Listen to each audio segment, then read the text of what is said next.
pourtant, on entend de plus en plus dans la bouche même de Friedrich Merz un certain rapprochement, notamment sur les questions de compétitivité. On va en parler avec Patrick Brandmeier. Bonjour, vous êtes le directeur général de la Chambre franco-allemande de commerce. 11e édition de la journée franco-allemande de l'économie. C'est aujourd'hui à partir de 13h, une rencontre avec plus de 300 dirigeants avec le thème « L'Europe à l'heure du sursaut ». Ça sera aussi le thème des BFM Awards qui auront lieu mardi 2 décembre à partir de 20h. Il y a de quoi faire. Le couple franco-allemand, ça avance ou pas ? Déjà, retenons quelques chiffres. Pourquoi il est important ce couple. La France et l'Allemagne sont les deux premières économies de l'Europe. À nous deux, nous représentons 40% du PIB européenne. Donc ça démontre déjà la nécessité et l'importance que nos deux pays travaillent ensemble.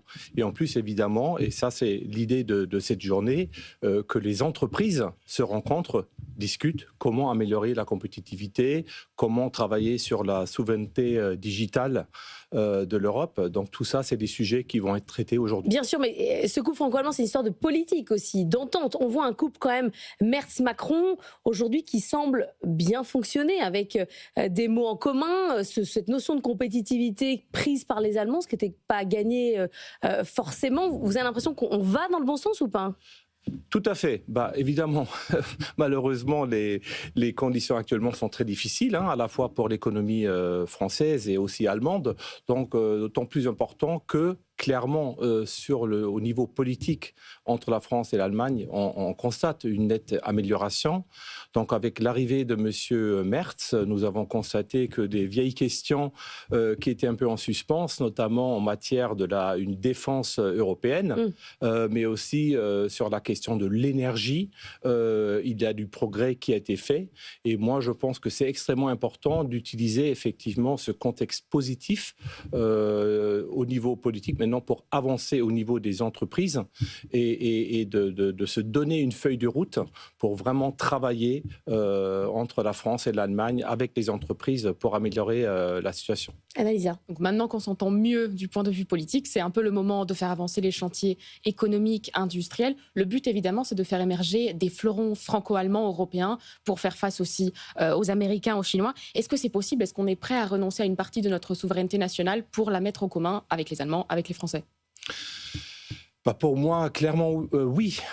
Déjà, prenons les exemples que nous avons. Prenons le cas de Airbus. La France, l'Allemagne, l'Europe a déjà fait preuve qu'on est capable de construire des champions de l'industrie. Après, ce n'est pas toujours peut-être la première nécessité de vouloir créer des groupes communs. La coopération peut se faire aussi sous d'autres formes. Je rappelle par exemple un joint venture entre la société Siemens Energy et Air Liquide qui vont construire des électrolyseurs ensemble, qui mènent des projets ensemble.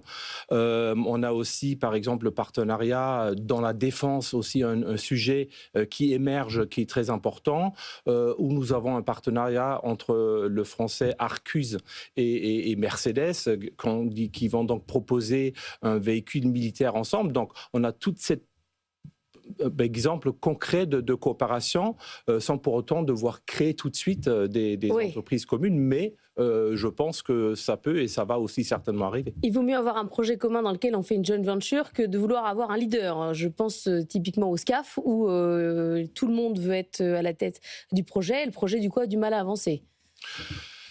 Je pense le SCAF est bien qu'un projet très compliqué, et d'ailleurs ça démontre aussi que parfois c'est pas simple d'avancer, mais ça démontre quand même qu'il y a une véritable volonté, et je pense que c'est ça aujourd'hui qui est très important à démontrer. Il y a une volonté politique, mais il y a aussi une volonté des industriels de vouloir avancer ensemble. Maintenant, ça prend son temps, ça ne va jamais sans conflit, sans question qui fait quoi, mais l'important c'est de rester vraiment dans l'action et de vouloir avancer, parce qu'une chose est claire aussi, aujourd'hui, ni la France, ni l'Allemagne, ni d'autres pays européens est capable de porter tout seul des projets qui sont d'une telle envergure comme le SCAF par exemple. Bien sûr, mais est-ce qu'on arrive à s'organiser pour avoir le même point de vue, par exemple sur la Chine, où on avait des positions très dissonantes entre la France et l'Allemagne, une économie qui est bien plus imbriquée du côté allemand que du côté français, où on veut se protéger, avoir du contenu local. Là, est-ce que les entreprises trouvent un terrain où elles sont d'accord ?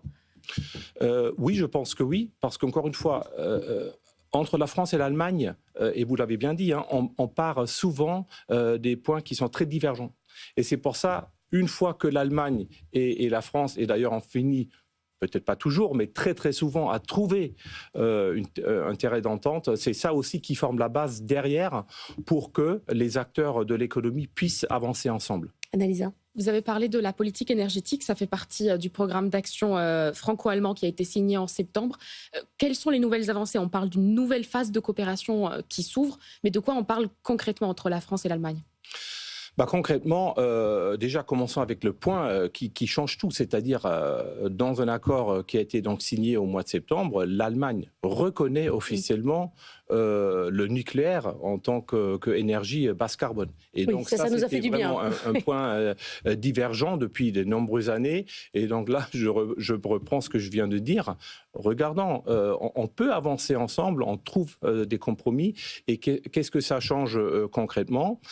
Ça change concrètement qu'on va travailler aussi sur les infrastructures communes, c'est-à-dire sur l'interconnexion entre nos deux pays, de créer un corridor pour l'hydrogène qui va donc arriver de l'Espagne pour fournir l'industrie allemande. Donc tout ça, c'est des projets et des intentions concrètes permettant donc d'avancer sur le plan industriel et notamment dans cette direction de la souveraineté européenne en matière de l'industrie et aussi de la technologie. Il y a un point sur lequel l'Allemagne et la France sont d'accord, c'est que le plan américain pour l'Ukraine est difficile à avaler. Évidemment, mais là aussi, je pense, et on le voit très bien, que la France, l'Allemagne et aussi l'Europe sont unifiées, c'est-à-dire on prend une position commune pour peser dans le débat, mais je pense ce qui est très important, on le voit bien, ce qu'il faut en Europe, c'est vraiment une puissance technologique et industrielle pour pouvoir faire face à la Chine, aux États-Unis et à d'autres partenaires, parce qu'aujourd'hui, c'est très important de faire valoir son point à travers une puissance économique. Merci beaucoup Patrick Brandmeier d'être venu ce matin dans la matinale de l'économie.